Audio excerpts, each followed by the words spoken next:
the first start in at least 5 or 6 years, so I'm calling that a win. Sounds like my exhaust is in pretty rough shape, but the engine started and she run. Well, as it turns out, both of my clickety-clack pumps have gone bad.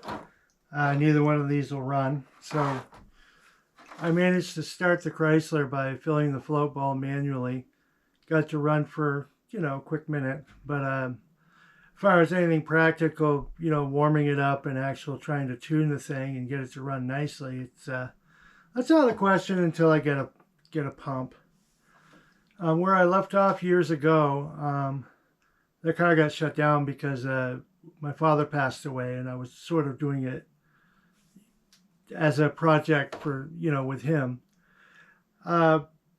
We had taken out the original gas tank because it was bad, and was in the process of switching it over to fuel cell and never got to it. So I now, since I'm doing this, I may as well get a fuel cell and get a proper fuel pump and do it the right way. Until then, I think the engine is okay.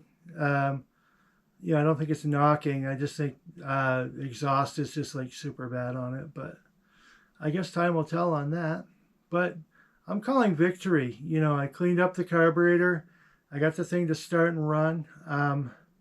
That was authentic, that was first try and it just started. And so I was pretty happy with that.